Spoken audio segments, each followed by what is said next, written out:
জীবনের সবথেকে বড় ভুলটা ওরিন তখন করেছে যখন পুলিশের দৌড়ানি খেয়ে পুলিশের বাড়িতে লুকিয়েছে। কে জানতো বাঘ থেকে বাঁচতে বাঘের খাঁচাতেই ধরা দেবে।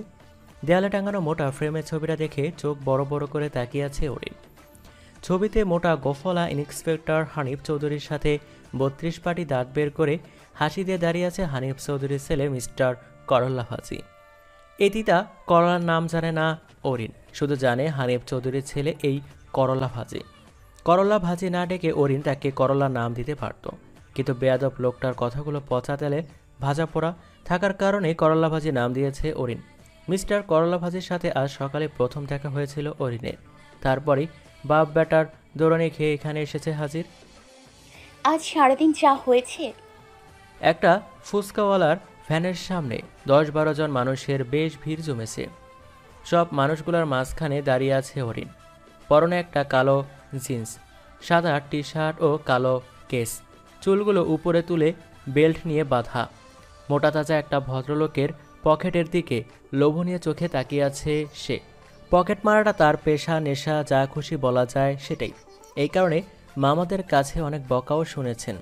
চর থাপ্পড় এমনকি লাঠি পিটানো, জুতার বাড়ি সবই খেয়েছে সে, তবুও পকেট মারা ছাড়ে না। বাবা মা না থাকলেও মামারা কখনো টাকার অভাব বুঝতে দেয়নি, তবুও অন্যের টাকা মেরে খেতে সে মজা পায়।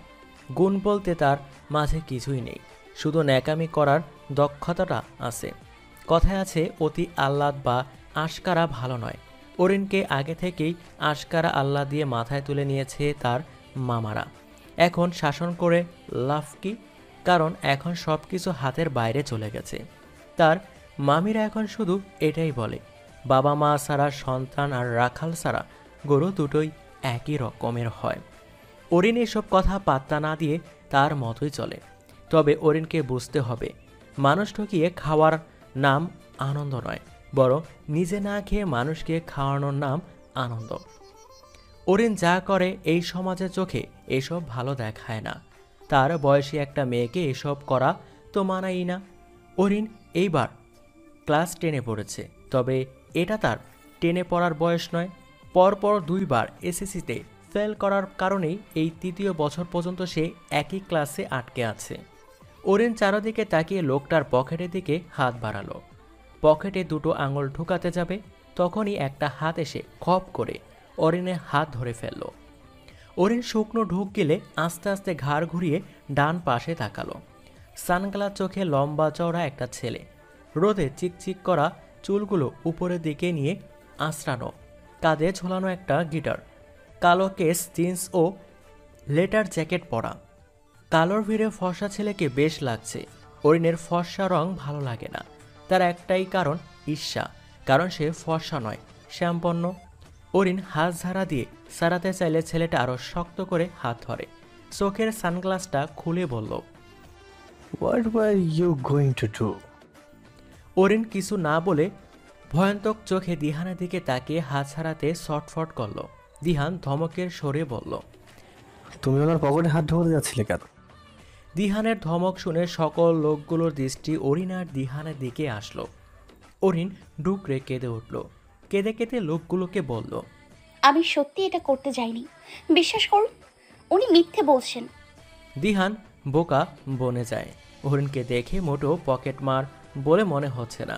কান্না দেখে তাকে বিশ্বাস না করেও পারছে না। লোকগুলো দিহানকে বকাঝকা করে চলে গেল।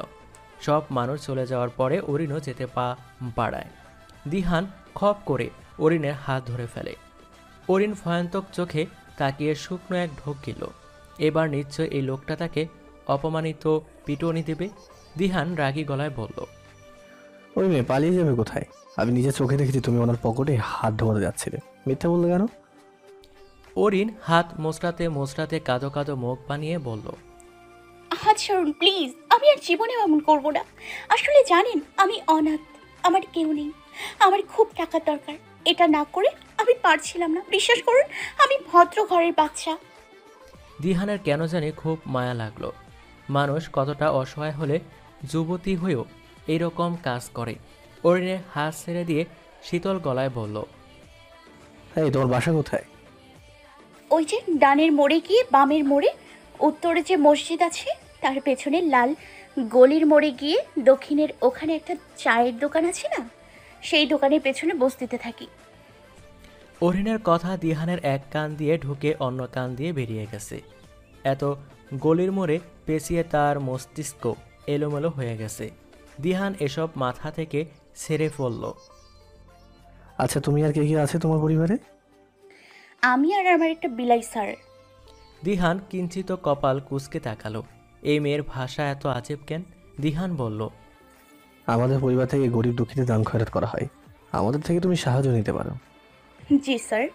আর শোনো, এই যে তুমি পকেট মারতে যাচ্ছিলে এটা মোটেও ঠিক না। তাছাড়া তুমি যথেষ্ট বড় হয়েছো, আমাদের সোসাইটিতে এইসব ভালো চোখে দেখে না। বাই দ্য ওয়ে, তুমি লেখাপড়া করছো? লেখাপড়া কেমনে করবো স্যার, টাকা কই পামু? দিহানের এবার খুব দরদ হলো। এরকম অনাথ ছেলেদের জন্য কি সরকার কিছু করে না? দিহান বলল, আচ্ছা, তুমি এখন পকেট মারছিলে কেন? অরিন থতমতো খেয়ে গেল। কি বলবে এখন? অনাথ না বলে বাসায় একটা অসুস্থ বাপ আছে বললে এখন তার চিকিৎসার টাকা লাগবে সেটা বলতে পারত। দিহান আবার একই প্রশ্ন করল। অরিন আমতা আমতা করে বলল, আব্বা স্যার, আমি জীবনেও কফি খাই নাই। একটা রেস্টুরেন্টের বাইরে থেকে দেখলাম ব্যাটা বেটিরা কফি খাচ্ছে। দোকানদার বলল 1 মগ কফি 200 টাকা দাম। এত টাকা আমি কই পামু স্যার বলেন? অরিনের কথা শুনে দিহান মিন মিন করে উচ্চারণ করল। বেটা বেটি মুখ ফুলিয়ে একটা শ্বাস ছেড়ে বলল, আচ্ছা, আসো আমার সাথে, আমি আজ তোমায় কফি খাওয়াবো। না না স্যার, আমাকে টাকা দিন, আমি নিজেই খেয়ে নিব। সমস্যা নাই, তুমি আসো আমার সাথে। কফির মুখ সামনে নিয়ে কাঁদো কাঁদো মুখ বানিয়ে বসে আছে অরিন। তার সামনে বসে স্নিগ্ধ কণ্ঠে জান বেবি সোনা বলে দিহান ফল আলাপন করছে। মেয়েটা বোধ হয় রাগ করে আছে। বেচারা রাগ ভাঙাতে শত চেষ্টা করেও পারছে না, বারবার সরি বলেই যাচ্ছে। দিহান কথা বলতে বলতে অরিনের দিকে তাকালো। অরিনের চোখে চোখ পড়তেই অরিন জোরপূর্বক হাসল। দিহান হাত দিয়ে ইশারা দিয়ে বলল কফি খেতে। অরিন হাসার চেষ্টা করল, কাঁদো কাঁদো মুখ বানিয়ে মগটার মুখের কাছে নিয়ে আবার রেখে দিল। নিজের উপরে খুব রাগ হচ্ছে। দুনিয়ার সব গালি নিজেকে দিতে লাগলো। খেতে বলবি তো ভালো কিছু বল, কফি কেন বলবি? কফির তিতা গলা গেলেই বমি চলে আসে তার। দিহান কান থেকে ফোন একটু সরিয়ে অরিনকে বলল, আরে খাচ্ছ না কেন, খাও। অরিন জোরপূর্বক হেসে কোনো রকম এক চুমুক খেলো। মুখে নিয়ে গিলতে পারছে না, অনেক কষ্ট করে কোনো রকম এক ঢোক গিলল। আরেক চুমুক নিতেই গল গল করে বমি করে দিল। সাথে সাথে লাফ দিয়ে উঠল দিহান। আশেপাশের সবাই নাক সিটকে এদিকে তাকাচ্ছে। অরিন টিস্যু নিয়ে চট করে নিজের ঠোঁট মুছে নিল। মানুষের কিঞ্চিত হইচয়ে ম্যানেজার দৌড়ে আসলো।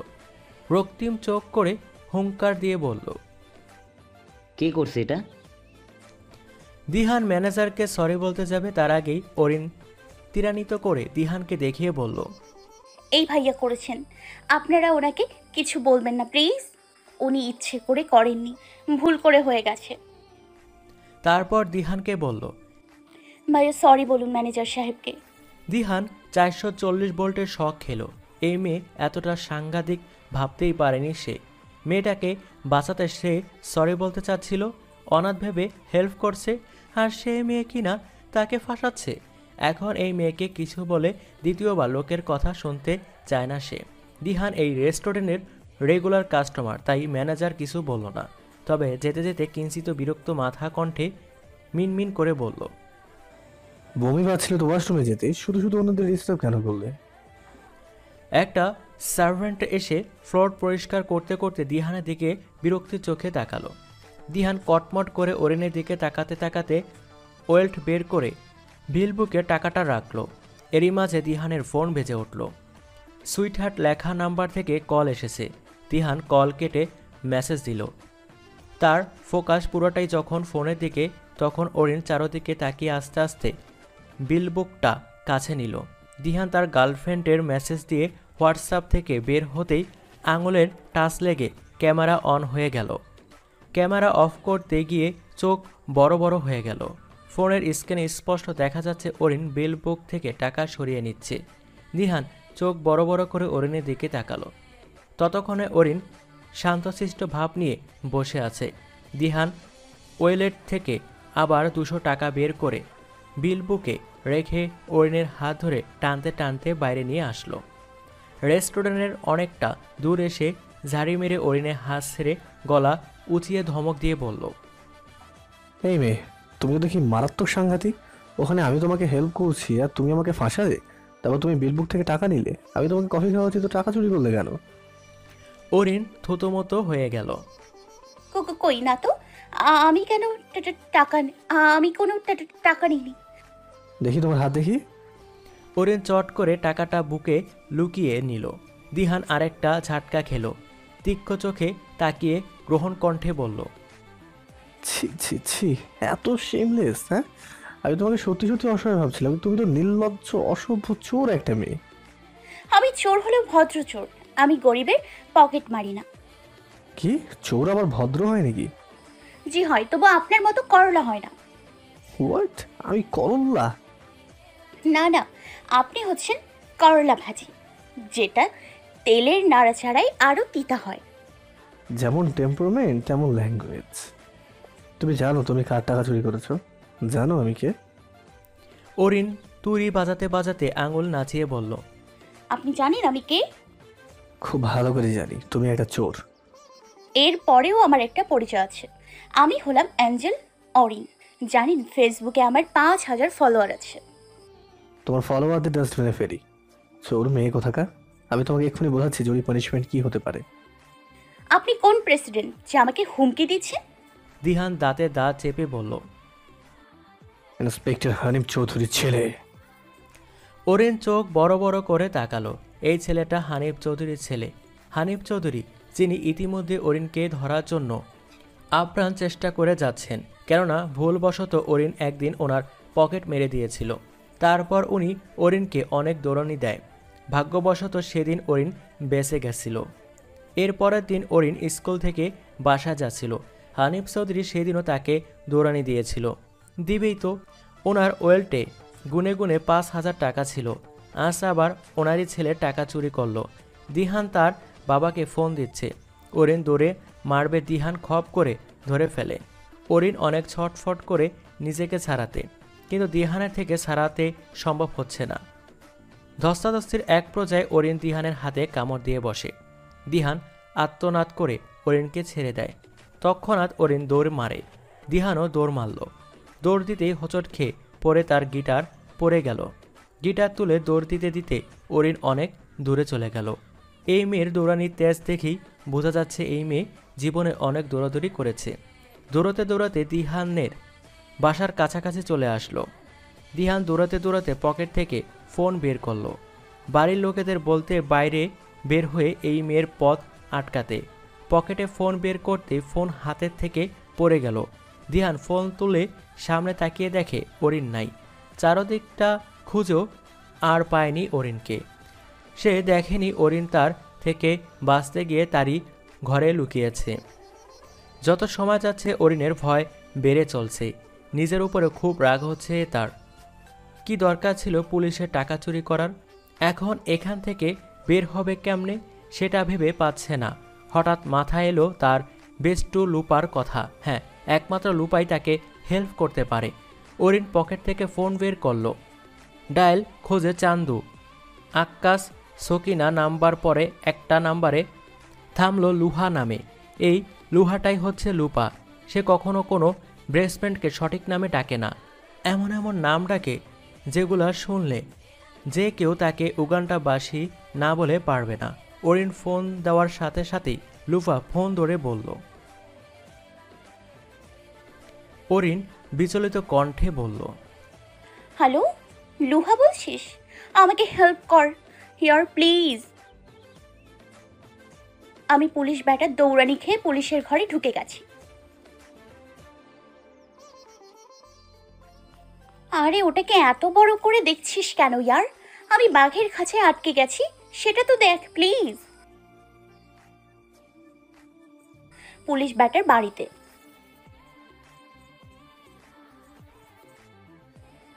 পুলিশের বাড়ি তো পুলিশের বাড়িতেই। লুপা এবার রেগে গেল। অরিনকে ধমক দিয়ে চেঁচিয়ে বলল,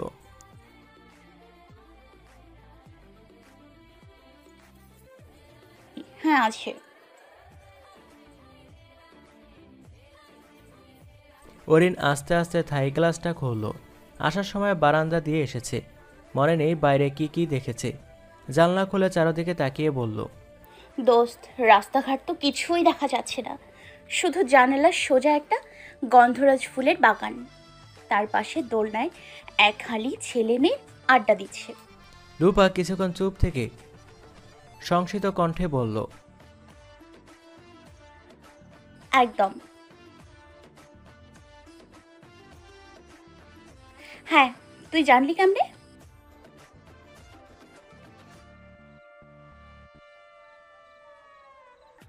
একদম দোস্ত, তুই তো দেখি জ্যোতিষী হয়ে গেছিস। বাহ বাহ বাহ। রূপা চেঁচিয়ে বলল,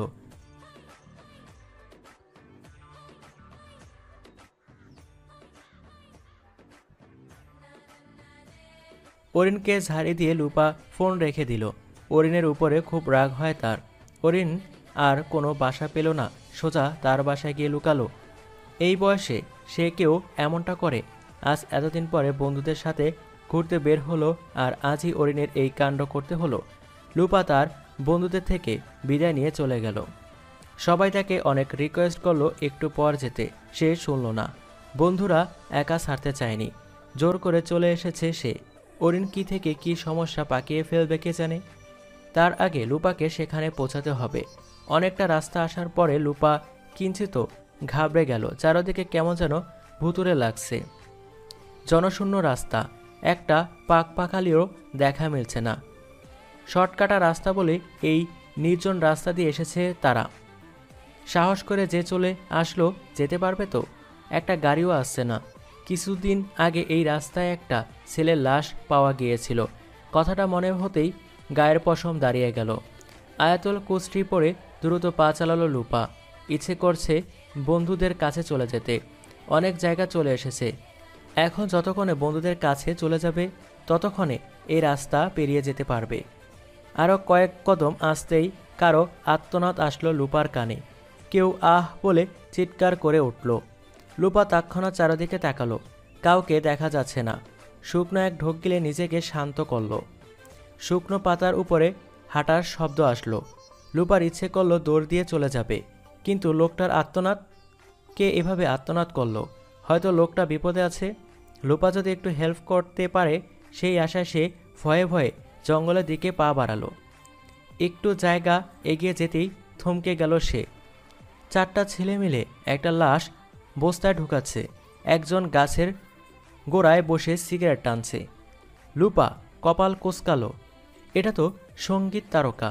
প্রথমে মনের ভুল ভাবল, ভালো করে তাকিয়ে দেখল ছেলেটি সত্যি সঙ্গীত তারকা নীল চৌধুরী, যাকে এক সপ্তাহ আগেই আলো ছোঁয়ায় নামে একটা প্রোগ্রামে সরাসরি দেখেছে সে।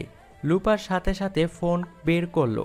চারদিকে মানুষের মুখে মুখে রকিস্টার নীল, রকিস্টার নীল। লোকটারও খুব ভাব। এই লোকটার আসল রূপ মিডিয়াকে না জানালেই নয়। 5 মিনিট ভিডিও করার পর লুপা ভাবল এবার চলে যাবে, কিন্তু তখনই একটা ছেলে বলে উঠল। লুপা কপাল কুঁচকে তাকালো। এই কণ্ঠ যেন তার চিরচেনা, যেন প্রতিদিনই এই কণ্ঠ শোনে।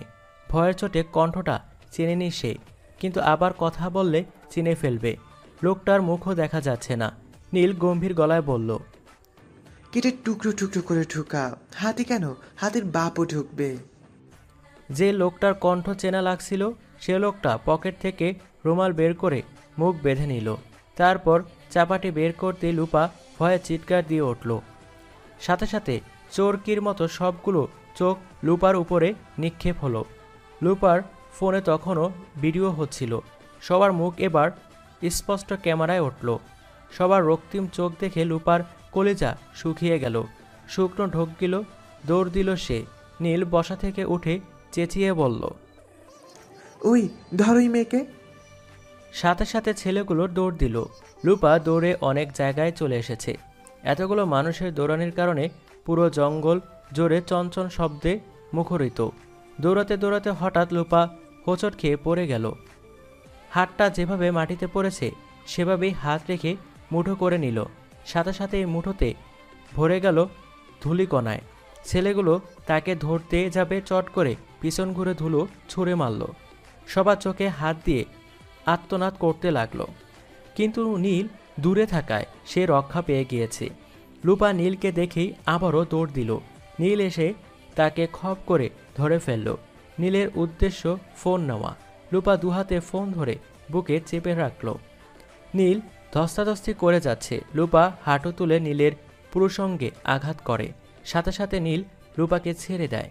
লুপা দৌড় দিতে গিয়ে পায়ে মোচড় খায়। কোনো খুঁড়িয়ে খুঁড়িয়ে দৌড়িয়ে একটা গাছের আড়ালে লুকায়। পায়ে খুব ব্যথা করছে। পায়ে ধরে মাটিতে বসে পড়ল। পায়ের কাছে পলিথিন ব্যাগ পড়ে আছে দেখে চট করে মাথায় একটা বুদ্ধি চলে আসলো। লুপা ফোনটা ব্যাগে পেঁচিয়ে গাছের গোড়ায় পাতার নিচে লুকিয়ে রাখল। এখন এই লোকগুলো তাকে ধরলো, কোনো সমস্যা নেই, ভিডিও পাবে না, ফোনের লোকেশন অন আছে। সে এই লোকগুলোর হাতে মারা গেলে পরিবার লোকেশন ট্র্যাক করে তার ফোন পর্যন্ত আসতে পারবে। আসলে তাকে পাক বা না পাক একটা মূল্যবান ভিডিও তো পাবে।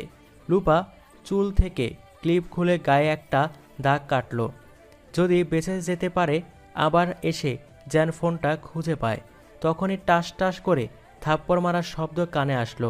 নীল কাউকে মেরে হুঙ্কার দিয়ে বলছে, একটা মেয়েকে ধরতে পারো না?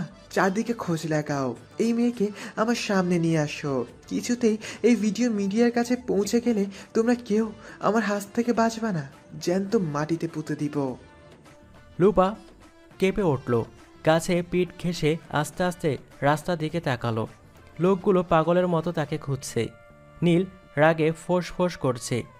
যেখানে এ পিঠে লুপা লুকানো সে গাছের ওই পিঠে নীল হাতলে দাঁড়িয়ে আছে। চোখগুলো থেকে আগুন বের হচ্ছে। লুপা পা টিপে টিপে অন্য গাছের আড়ালে গেল। এভাবে কিছু দূর চলে আসলো।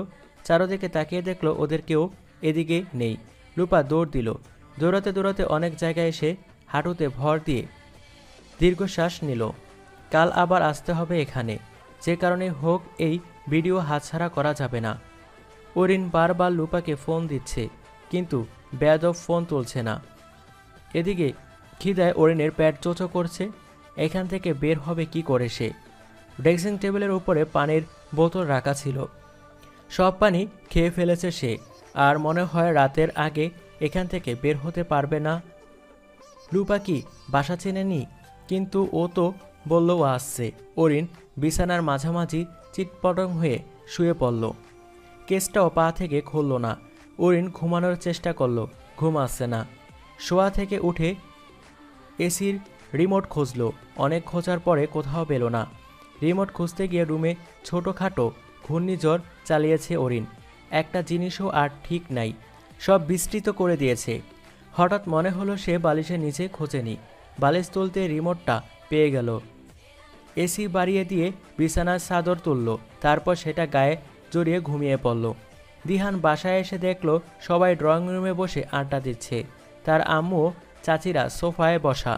সব কাজিনগুলোও সোফায় বসেছে, শুধু মিহান মেঝেতে বসে আছে। সোফায় গা হেলিয়ে মায়ের কোলে মাথা দিয়ে আছে। উনি মিহানের মাথা টিপে দিচ্ছেন।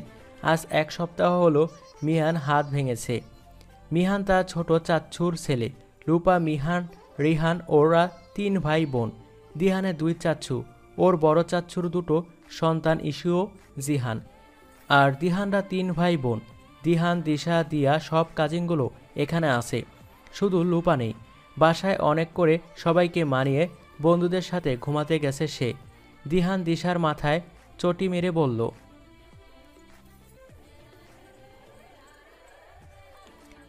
ওই সর, আমি বসবো। দিশা ঝাড়ি দিয়ে বলল, আমি উঠবো না, তুমি মেঝেতে বসো। ইসির মুখে চিপস পুড়তে পুড়তে বলল, ভাই শুনলাম লারা আপুর সাথে দিতে যাচ্ছে, এত টাকা দিতে চলে আসলি যে? মিহান চোখ বড় করে রেখে বলল, লারাকে অপেক্ষা করিয়ে সে যায়নি। ফেসবুকে দেখ, লারা বালতি বালতি আবেগ নিয়ে পোস্ট দিচ্ছে। মিহানও ইসির দিকে চোখ রাঙিয়ে তাকালো দিহান। দিহানের মা সুমনা চৌধুরী মুখ টিপে হাসছেন। দিশা বলল, চোখ রাঙিয়ে লাভ নেই ভাইয়া, সবাই জানে তোমাদের কথা। মিহান বলল, দিহান তোর কপাল দেখছিস, তুই 6 মাস প্রেম করেই ভাইরাল, আর আমি 6 বছর ধরে প্রেম করে যাচ্ছি, শালা কেউ বিশ্বাস করতে চাচ্ছে না। মিহানের কথা শুনে তার মা সায়রা চৌধুরী তাকে মাথায় চাপড় দিল। সবাই হুম হুম করে হেসে উঠল। দিহানের বড় মা দেলোরা চৌধুরী মিহানের কান টেনে বললেন, এখনও অনার্স ফাইনাল ইয়ারটা শেষ করতে পারিসনি আর এখনই প্রেমের বয়স 6 বছর? ইসি বলল, আম্মু, আমার এক ফ্রেন্ড ক্লাস 6 থেকে প্রেম করে। দেলোরা চৌধুরী ইসির দিকে চোখ বড় বড় করে তাকিয়ে বলল। আমার জুতো জোড়া কই রে? উনি এটা বলতে চোখের পলকে ড্রয়িং রুম খালি হয়ে গেল। একজন এক দিকে দৌড়ে চলে গেল। চারদিক থেকে শুধু হাসি শোনা যাচ্ছে। দেলোরা চৌধুরী হাসতে হাসতে সোফায় হেলান দিলেন। দিহান তার রুমে দরজা খুলতে গিয়ে দেখল ভিতর থেকে বন্ধ। দিহানের কপাল কুঁচকে গেল। যতদূর মনে পড়েছে সে দরজা বন্ধ করা হয়নি, হয়তো গিয়েছে কিন্তু মনে পড়ছে না। অত শত না ভেবে দিহান পকেট থেকে চাবি বের করে দরজা খুলল। রুমে ঢুকে দেখল পুরো রুমের জিনিস তছনছ করা, যেন এই রুমের উপরে তুফান গিয়েছে। খাটের দিকে তাকিয়ে আরও অবাক হলো। মনে হচ্ছে বিছানার চাদর দিয়ে কোলবালিশ পেঁচিয়ে রেখেছে। দিহান মিনিমিনি করে বলল, হোয়াট দ্য হেল, দরজা ভেতর থেকে বন্ধ ছিল অথচ রুমের কিছুই ঠিক নেই। দিহান গিটার খুলে বিছানায় ছুঁড়ে মেরে ওয়াশরুমে গেল। ওয়াশরুমে গিয়ে আরও অবাক হলো। ওয়াশরুমের জুতোর ছাপ, জুতোর মাটিতে স্বদেশ ফ্লোর কালো হয়ে গেছে। কল চালু করা, ওয়াশরুমের এই হাল। দিহান জুতোর ছাপ অনুসরণ করে করে বারান্দা পর্যন্ত গেল।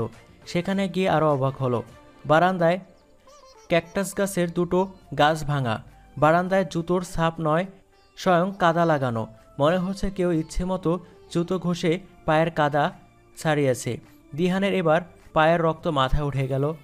আগোছলা, অপরিষ্কার, কোনোটাই তার পছন্দ নয়। বাড়িতে এতগুলো লোক থাকতে এসব হাল কে করলো?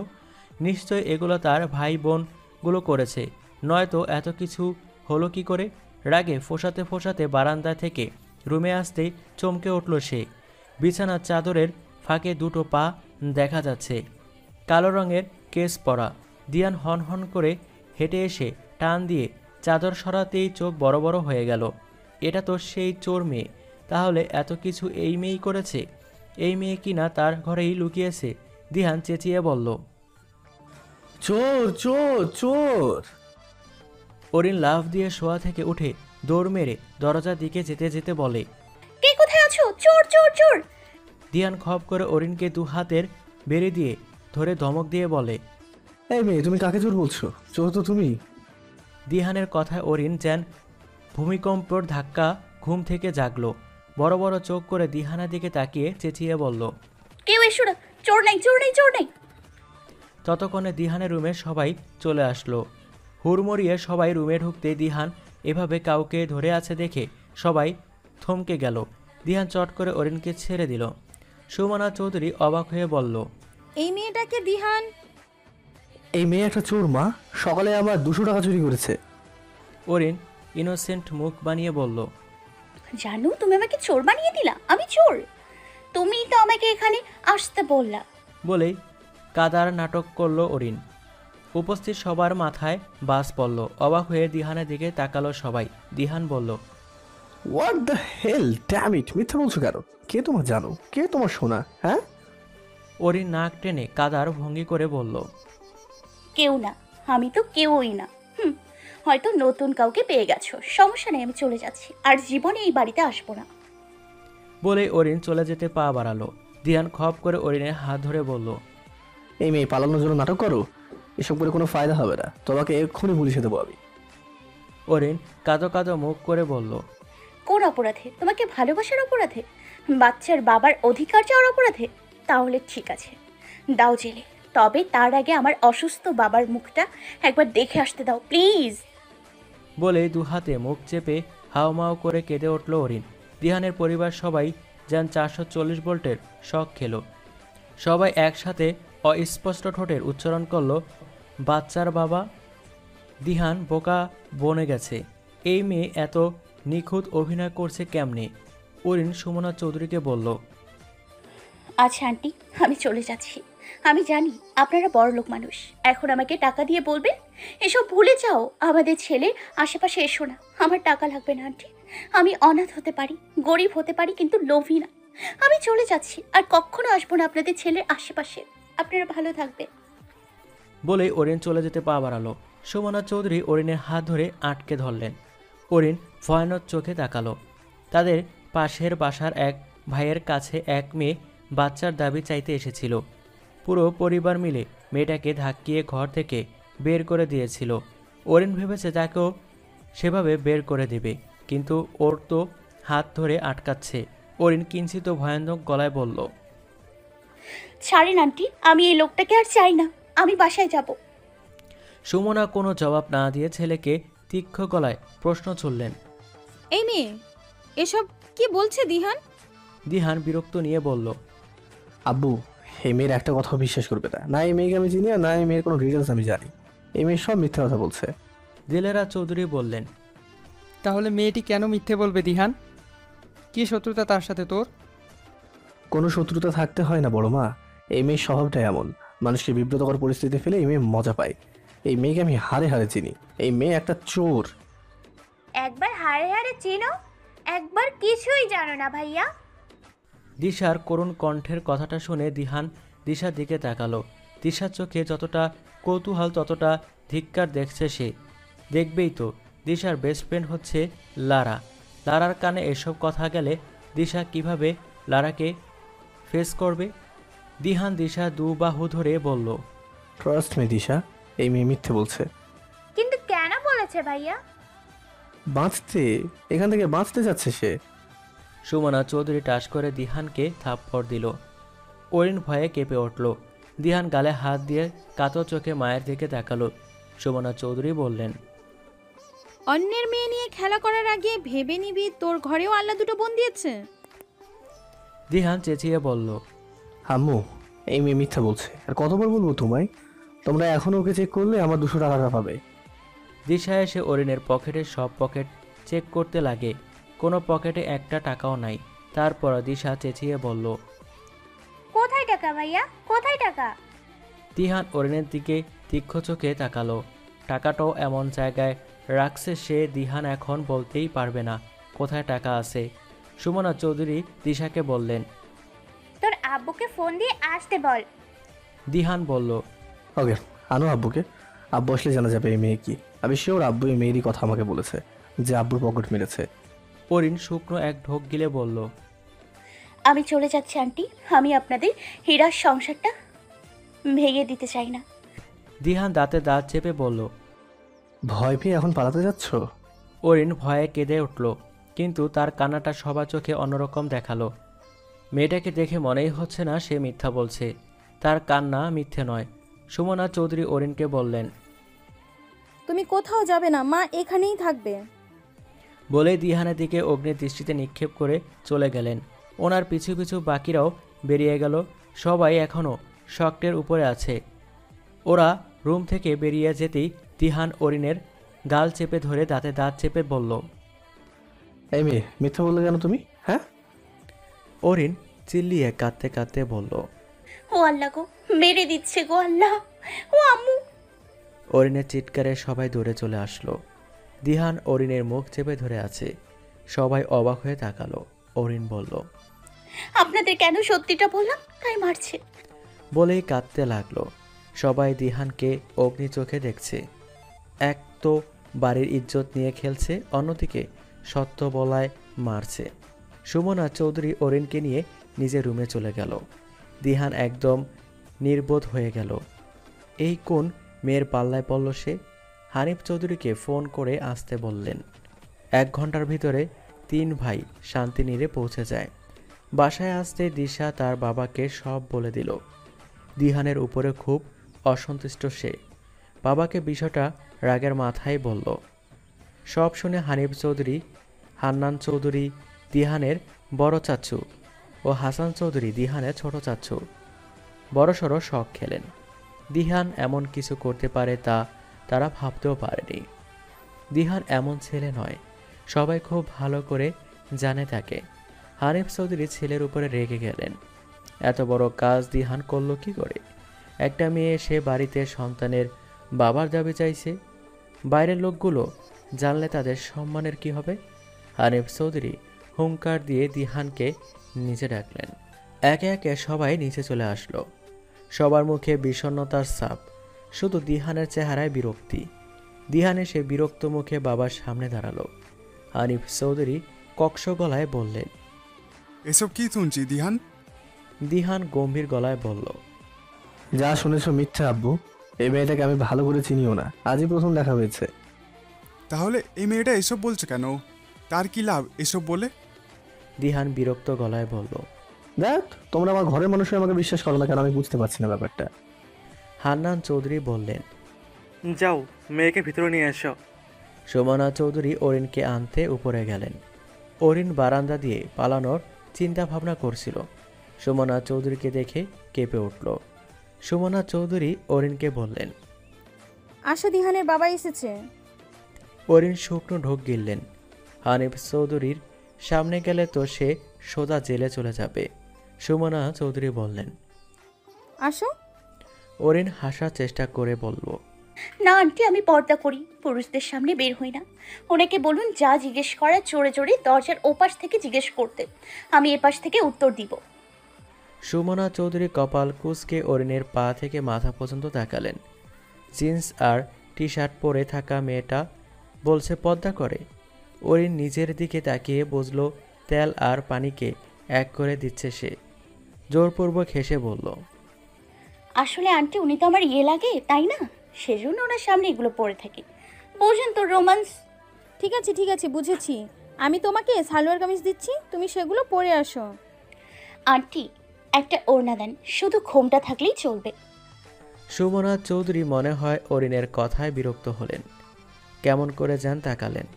আলমারি খুলে একটা ওড়না বের করে অরিনকে দিলেন। অরিন ওড়না দিয়ে লম্বা ঘোমটা টেনে আসলো। অরিনকে সোফা এনে বসাতে সবাই বিস্মিত চোখে তাকালো। জিন্স টি শার্টের সাথে ঘোমটা। হানিফ চৌধুরী 3 ভাই একজন আরেকজনের দিকে তাকালো। দিহান কিঞ্চিত কপালে তাকিয়ে আছে। এই মেয়েটা এত বড় ঘোমটা দিয়েছে কেন? নিশ্চয়ই বাবার থেকে বাঁচার জন্য। হানিফ চৌধুরী ওনার স্ত্রীকে ইশারা দিলেন এত বড় ঘোমটা কেন? সুমনা কোনো প্রতিশ্রুতি দেখালো না। হান্নান চৌধুরী বললেন, নাম কি তোমার? অরিন কিছু বলল না। দেলারা চৌধুরী অরিনকে বললেন, তোমাকে বলছে। অরিন ক্ষীণ গলায় বলল, অ্যাঞ্জেল অরিন। অরিনের নাম শুনে মিহান ফিক করে হেসে দিল। তার বাবা রাগী চোখে তাকালো, ঠোঁটে আঙুল দিয়ে নিজেকে পুষ্মিত করল। হানিফ চৌধুরীও থতমতো খেয়ে গেলেন। নিজেকে স্বাভাবিক করে গম্ভীর গলায় বললেন, কি বলেছিলে সবাইকে তখন? এখন আবার বলো। অরিন এবার চুপ হয়ে গেল। কি বলবে সে? বাঁচার জন্য একটা মিথ্যা বলে উল্টো ফেঁসে গেছে। দ্বিতীয়বার একই কথা বললে যদি আরও ফেঁসে যায়। কিন্তু বাঁচার জন্য সে করবে কি? নিজের দোষটা কি স্বীকার করে নেওয়া উচিত? পরে যদি জেলে নিয়ে যায় আর সিনেমার মতো ধোলাই দেয় তখন কি হবে? অরিনে থেকে কোনো জবাব না পেয়ে হান্নান চৌধুরী বললেন, কি হলো, জবাব দিচ্ছ না কেন? অরিন আবারও চুপ। দিহান রাগে গিয়ে অরিনের ওড়না ধরে টান দিল। অরিন ওড়না খামসে ধরে বলল, আল্লাহ গো, এই বেটা আমার ইজ্জত কেড়ে নিচ্ছে গো আল্লাহ। হান্নান চৌধুরী হুঙ্কার দিয়ে বললেন, দিহান কি অসভ্য তুমি করছো? ছাড়ো মেয়ের ওড়না। দিহানের বাবা বললেন, দিহান কি করছো? ছাড়ো বলছি। দিহানের বাবা ছেলের অসভ্যতা দেখে মারার জন্য তেড়ে আসলেন। দিহান কারো কথা না কানে নিয়ে অরিনের ওড়না নিজের হাতে নিয়ে আসলো। সাথে সাথে হানিফ চৌধুরী থেমে গেলেন। অরিনের দিকে বড় বড় চোখ করে তাকিয়ে অরিনের সামনে এসে দাঁড়ালেন। অরিন ভয়ান্তক চোখে তাকিয়ে শুকনো একটা ঢোক গিলল। ভয়ে কাচুমুচু হয়ে সোফায় ঘা ঘেঁষল। হানিফ চৌধুরী নিচু হয়ে অরিনের মুখের দিকে তীক্ষ্ণ চোখে তাকালেন। দিহান বাঁকা হাসল। এই তো ধরা খেয়েছে, এখন পালিয়ে যাবে কোথায়?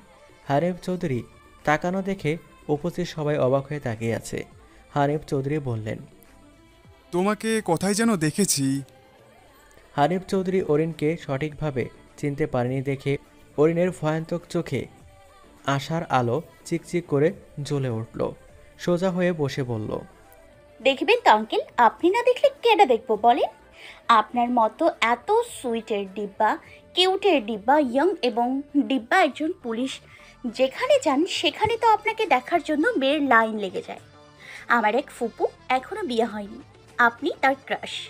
আপনি যেখানে যান আপনাকে দেখার জন্য ফুপিও সেখানে যায়, আমিও ফুপির সাথে যাই, সেভাবেই হয়তো দেখেছে।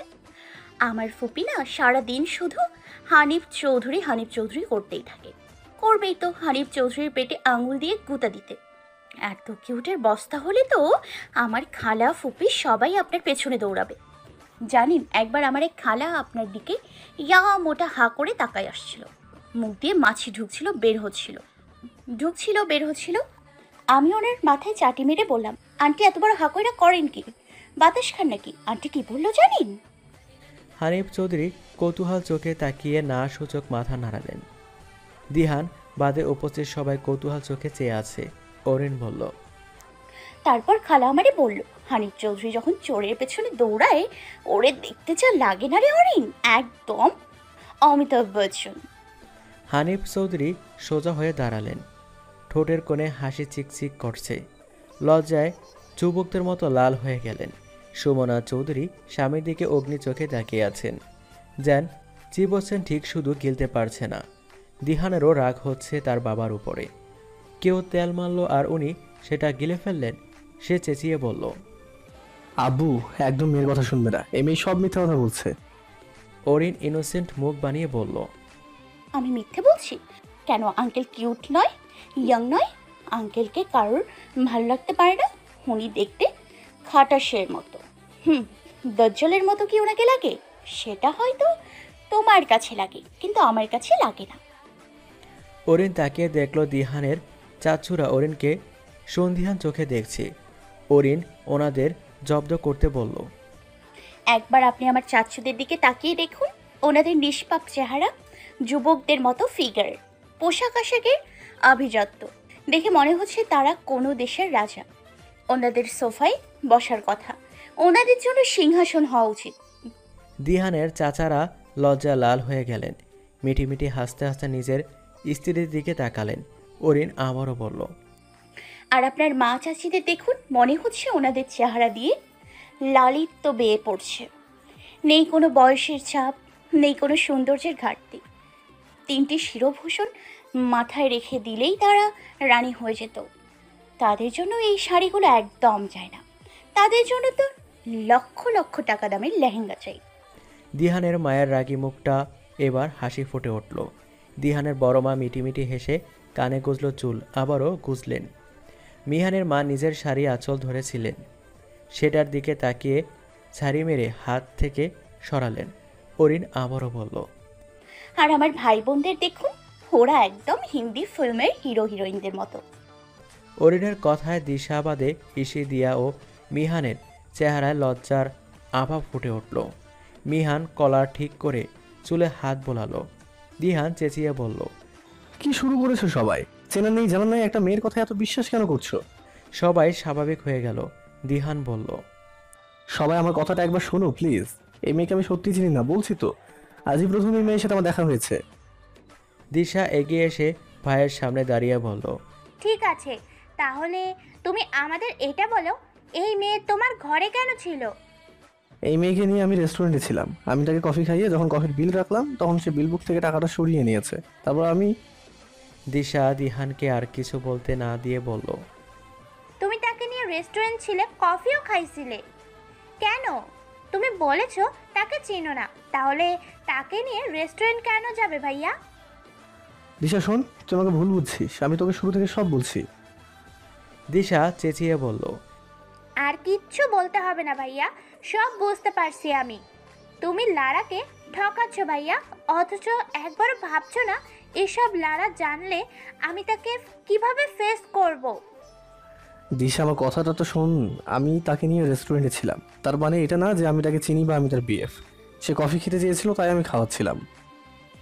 যদি তোমরা পরিচিত না হও তো সে কোন অধিকারে তোমার কাছে কেন কফি খেতে চাইবে? দিশার কথায় যুক্তি খুঁজে পেল তার পরিবার।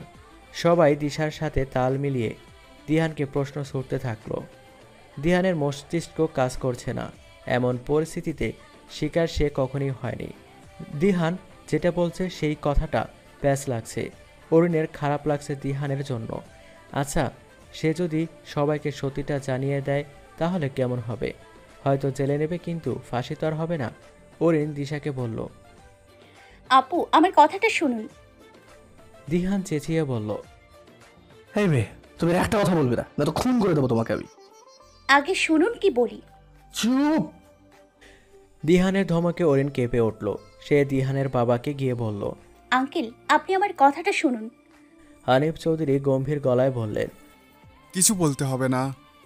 উপস্থিত কেউ অরিনের কথা শুনল না, না শুনল দিহানের কথা। দিহান নিজের কথায় নিজে পেঁচিয়ে যাচ্ছে। একবার বলছে এই মেয়েকে আমি আজই প্রথম দেখেছি, আমি তাকে চিনিই না। একবার বলছে সে মেয়েটাকে কফি খাওয়াতে নিয়ে গেছে, তাই দিহানের কথা কারো কানেই নিচ্ছে না। মেয়েটা যদি প্রেগনেন্ট না হতো তাহলে সবাই হাত জোর করে মেয়েটাকে চলে যেতে বলতো, কিন্তু মেয়েটা তো প্রেগনেন্ট। নিজের পাপ অন্যের ঘাড়ে চাপিয়ে দেওয়ার মতো শান্তিনীরের মানুষ নয়। হান্নান চৌধুরী বললেন। হানিফ, কি করতে চাস তুই? হানিফ থতমত মুখে বসে রইলেন। সুমনা বললেন, কাজীকে ফোন দেন ভাইয়া। নিজের ঘরের মেয়ে রেখে অন্যের মেয়ের সাথে অন্যায় করা যাবে না। দিহানের মাথায় বাজ পড়ল। সে দ্রুত মায়ের সামনে এসে বলল, আম্মু, এসব কি বলছো? আমি এই মেয়েকে বিয়ে করব?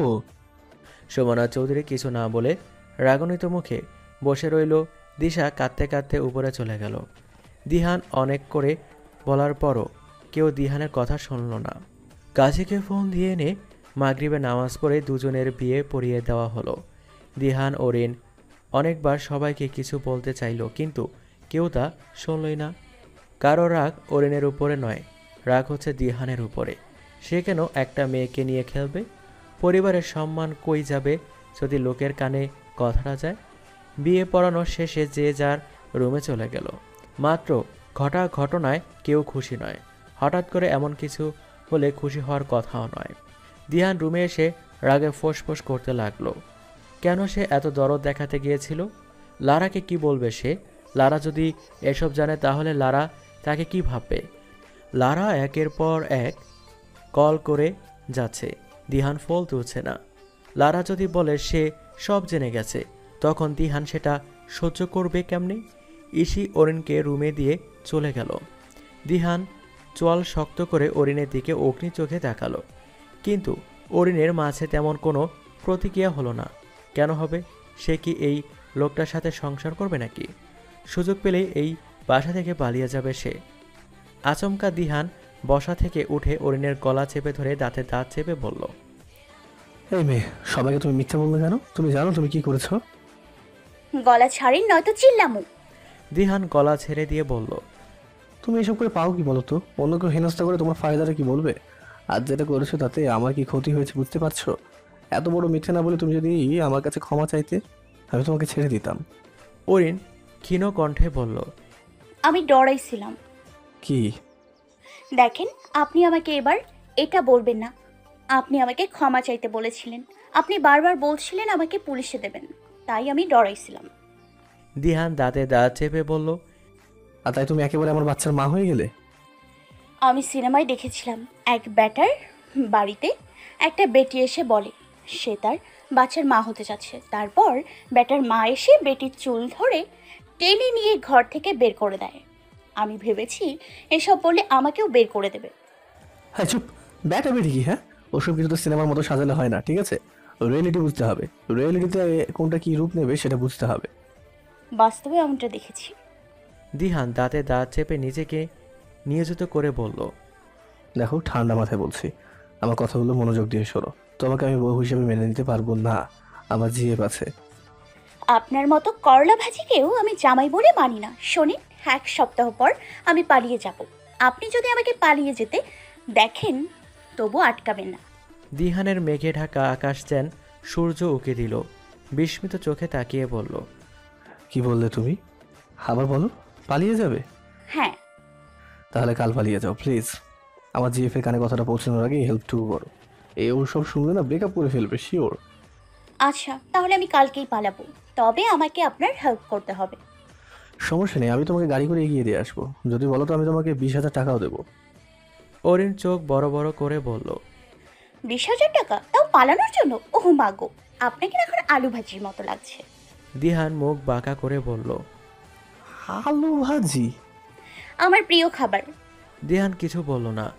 রাত পোহালে তো আপরটা চলেই যাবে, রাতটা না হয় সহ্য করে নিক। খুশিতে দিহান লারাকে ফোন দিল। এতক্ষণে যে ভয়টা ছিল সেটা আর এখন নেই।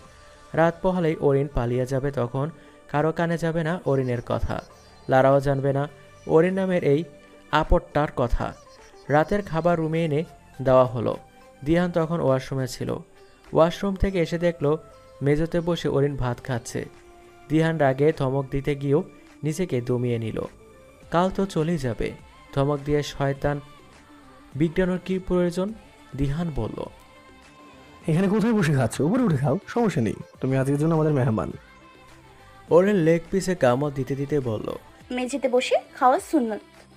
দিহানের খুব হাসি পেল। ফরজ নাইমের শূন্যতা নিয়ে টানাটানি। দিহান নিচে গেল। সারাদিন কিছুই খাওয়া হয়নি। ইসি মিহান সোফায় বসে গল্প করছে। সুমনা, দেলোরা ও সায়রা টেবিলে খাবার দিচ্ছে। দিহানের বাবা ও চাচ্চুরা গম্ভীর মুখে বসে আছেন টেবিলে। কারো মুখে রা নেই, হাসি নেই। দিহানের খারাপ লাগলো তাকে দেখে, সবার কপাল কুঁচকে যাচ্ছে দেখে। বিয়েটা বাধ্যতামূলক পরিয়ে দিলেও এই বিয়েটা কাউকে তেমন খুশি দেয়নি, এটা ঠিক বোঝা যাচ্ছে। দিহান ইসিকে বলল, কিরে খাবি না? টেবিলে আয়। ইসি আস্তে করে আসছি বলল। দিহান বলল, দিশা কই? ও খাবো না, খিদে নেই। বলল ইসি। দিহান একটি দীর্ঘশ্বাস ছেড়ে বলল, লুপা এখন আসেনি? মিহান বলল, লুপাকে কল দিচ্ছি ভাই, ও তুলছে না। একটু আগে মেসেজ দিল সে তার ফ্রেন্ডের সাথে আছে, টেনশন না করতে। তাহলে আজ আসবে না মনে হয়। আম্মুকে নাকি বলে গেছে আসতে দেরি হলে সোহাদের বাসায় থাকবে। দিহান কোনো কথা না বলে টেবিলে গেল। গিয়ে শুনল তার খাবারটা উপরে পাঠিয়ে দিয়েছে। দিহান উপরে চলে গেল, এসে প্লেটে ভাত নিল। খুব খিদে লাগছে। দিহান তরকারি নিতে বাটিগুলোর দিকে তাকালো। একটা বাটিতে একটা লেগ পিস, অন্য বাটিতে বিফ কারি। অরিন বলল, লেগ পিসটা যেন আমার দিকে তাকিয়ে আছে। দিহান কেমন করে যেন তাকালো, তাতে দাঁত চেপে বলল, ঠিক আছে তুমি খাও। অরিন চট করে লেগ পিসটা প্লেটে নিয়ে বলল, থ্যাংক ইউ।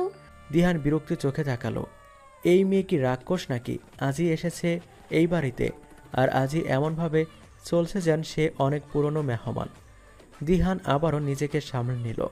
কাল তো চলেই যাচ্ছে, নিজে থেকে যখন যাচ্ছে তো এত কথা বাড়িয়ে লাভ নেই। দিহান অল্প একটু খেয়ে উঠে গেল। অরিন এখনও হাড্ডি চিবোচ্ছে। প্লেটে যা ভাত ছিল তা এখনও আছে, শুধু চিকেন খেয়ে যাচ্ছে। দিহান বুঝলো এই মেয়ে ভাতের থেকে চিকেন বেশি পছন্দ করে। খাওয়া দাওয়া শেষে দিহান বারান্দায় বসে বসে লারার সাথে চ্যাট করতে লাগলো। অরিন বিছানায় পড়ে পড়ে ঘুম দিল। টিপি টিপি করে চোখ খুলল লুপা। চোখ খুলে নিজেকে আবিষ্কার করলো একটা অন্ধকার রুমে। চারদিকে তাকিয়ে অন্ধকার ছাড়া কিছুই চোখে পড়ল না। লুপা দুহাতে মাথা চেপে ধরল। মনে করার চেষ্টা করলো সে কোথায় আছে।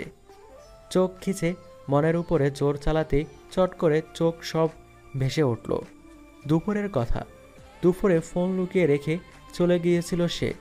হঠাৎই মনে হলো এখানে ফোনটা রেখে যাওয়া ঠিক হবে না। তার বন্ধুরাও হয়তো আসার পথে হবে। আবার কোন বিপদে পড়ল হয়তো তার বন্ধুরা এসে বাঁচিয়ে নেবে। এটা ভেবে লুপা সাহস করে আবার জঙ্গলে গেল। সে জায়গায় ফোন রেখেছে, সেখানে গিয়ে ফোন পেল না। লুপা চারদিকে পাগলের মতো খুঁজল। ক্লিপ দিয়ে গাছে যে দাগ কেটে গেছে সেরকম দাগ অনেকগুলো গাছে দেওয়া। লুপা বুঝলো না এরকম গাছ কে করতে পারল। তাহলে কি ফোনটা নীল চৌধুরী পেয়ে গিয়েছে? সে পেলে তো এতগুলো গাছে একই দাগ কেন কাটল? লুপা রাস্তায় এসে দেখলো একটা গাড়ি আছে। এটা তার বন্ধুদেরই গাড়ি। লুপার মুখে হাসি ফুটে উঠল। এখন সব বন্ধুরা মিলে খুঁজবে। লুপা রাস্তার পাশে দাঁড়িয়ে গাড়ির দিকে তাকিয়ে রইল। হঠাৎ কেউ রুমালে তার মুখ চেপে ধরল। তারপর কি হলো সে বলতে পারে না। লুপা শোয়া থেকে উঠল। হাতরে চারপাশে দেখে বোধ করল সে বেডের উপরে আছে। লুপা গলা ছেড়ে ডাকল। লুপার ডাকটা চারো দেয়ালে ধ্বনি তুলে বিকটভাবে এসে কানে লাগলো। লুপা আবারও ডাক দিল। লুপা ডেকে যেতেই থাকলো, কারো কোনো সাড়া নেই। হঠাৎ দরজা খুলে গেল। দরজা খোলার বাইরে আলো ফালি হয়ে রুমে ঢুকলো। সেই এক ফালি আলোয় লম্বা দুটো পায়ের ছায়া লুপার গায়ে এসে পড়ল। লুপা কাঁপা কাঁপা গলায় বলল। সাথে সাথে বাতি জ্বলে উঠল।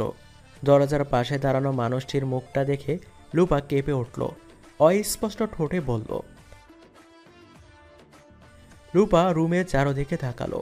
রুমটা অনেক বড়, চারদিকে শুধু বিদেশি ফার্নিচার। সদেব রুমে সদেব বেডশিট, চাদর। ডান দিকে তাকিয়ে দেখলো অনেকগুলো গিটার, অ্যাওয়ার্ড দিয়ে পরিতপ্ত। লুপার আন্দাজ করলো এটা নীলের রুম। লুপার মনে অজ্ঞাত ভয়ে এসে নাড়া দিল। এই লোকগুলো ভিডিও হাতে পাওয়ার পরেও তাকে এখানে আনলো কেন? নীল রুমে ঢুকে দরজা বন্ধ করে দিল। শার্টের হাত তুলতে তুলতে লুপার সামনে এসে দাঁড়ালো। লুপা ভয়ে দুপা পিছিয়ে গেল। খাটের সাথে ঠেসে গেছে সে। নীল লুপার একদম সামনে দাঁড়ালো। সুদর্শ এই যুবকটিকে এত কাছ থেকে কখনো দেখেনি লুপা। বলা যায় কাছ থেকে মানুষটা আরও বেশি সুন্দর, কিন্তু এই সুন্দর মানুষটার মন এত কুৎসিত কেন? লুপা ভয়ানক গলায় বলল। নীল না সরেই ঠায় দাঁড়িয়ে থেকে গম্ভীর গলায় বলল। তোমার ফোন বের করো। কথা না বাড়িয়ে চুপচাপ ফোন বের করো। নীল এবার রেগে গেল। খাটে লাথি দিয়ে চেঁচিয়ে বলল। তাহলে কোথায়? নীলের ধমকে লুপা কেঁপে উঠল। নীল বলল। দেখো, তোমার সাথে আমার কোনো দুশ্মনী নেই। তুমি যে ভিডিওটা করেছো সেটা আমার সামনে ডিলিট করে দিলেই আমি তোমাকে ছেড়ে দিব। নীল চোখতিম চোখে তাকালো। লুপা শুকনা গলায় ক্ষীণ করে বলল। নীল রাগে একটা গিটার হাতে নিয়ে ড্রেসিং টেবিলের আয়নায় বাড়ি মারল। লুপা চিৎকার দিয়ে দু হাতে মুখ ঢেকে নিল। নীল হুঙ্কার দিয়ে তার একটা লোককে ডাক দিল। মুশফিক, মুশফিক। ছেলেটা দৌড়ে এসে নীলের সামনে মাথা নিচু করে দাঁড়ালো। নীল বলল। এই মেয়েকে নিয়ে স্টোররুমে বেঁধে রাখো। ততক্ষণ কিছু খেতে দিবা না যতক্ষণ সে না সত্যিটা বলছে। তাতে যদি 1 মাসও চলে যায় তো চলে যাক। বলে নীল চলে গেল। লুপা চিৎকার করে বলল। দুটো ছেলে এসে লুপাকে ধরে স্টোর রুমে নিয়ে যায়। লুপা চেঁচিয়ে বলে সে সত্যি ফোন হারিয়ে ফেলেছে, কিন্তু তার কথা নীলের কান অবধিই যায় না। লুপা ভেবে পাচ্ছে না যদি নীল চৌধুরী এই ফোনটা ওখান থেকে না সরায় তো সরালোকে। সকালে ঘুম থেকে উঠে অরিন ওয়াশরুমে গেল। ঘুমো ঘুমো চোখে ওয়াশরুমে ঢুকেই থপাস করে পড়ে গেল। নিজেকে আটকানোর জন্য বালতি ধরতেই বালতি তার উপরে উল্টো পড়ল। বালতির সব পানি তাকে ভিজিয়ে দিল। অরিন কাদো মুখ করে টি শার্টের দিকে তাকালো। টি শার্টটা তো ভিজে গেছে। অরিন ভেজা জামা নিয়ে রুমে আসলো। দিহান বারান্দায় ঘুমিয়ে আছে। অরিন দিহানের আলমারি খুলে একটা টি শার্ট ও ট্রাউজার নিয়ে চেঞ্জ করলো। ট্রাউজার এত বড় সে সামলাতে পারছে না। টি শার্ট একদম হাঁটুর কাছাকাছি চলে গেছে। অরিন তার জামাগুলো ধুয়ে দিল। আজ দুপুরের দিকে পালাবে, ততক্ষণে জামাগুলো শুকিয়ে নিতে হবে।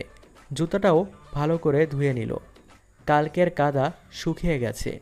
অরিন ভেজা জামা নিয়ে বারান্দায় গেল। দিহান রকিং চেয়ারে বসে ঘুমাচ্ছে, পিঠের উপরে 2 হাত রাখা। অরিন জুতো জোড়া রেলিংয়ের উপরে রাখল। পরে ভাবলো যদি পড়ে যায় তাহলে কি পড়ে যাবে। অরিন জুতো জোড়া রাখার জায়গা না পেয়ে দিহানের হাতের উপরে রেখে দিল। ছেলেদের ঘুম দেরিতে ভাঙে। দিহানের ঘুম ভাঙতে এটা শুকিয়ে যাবে। অরিন জামা হাতে নিয়ে চারদিকে তাকালো। রোজ সব দিহানের উপরে এসে পড়েছে, নয়তো অন্য সব দিকে কিছু না কিছু একটা ছায়া পড়ছে।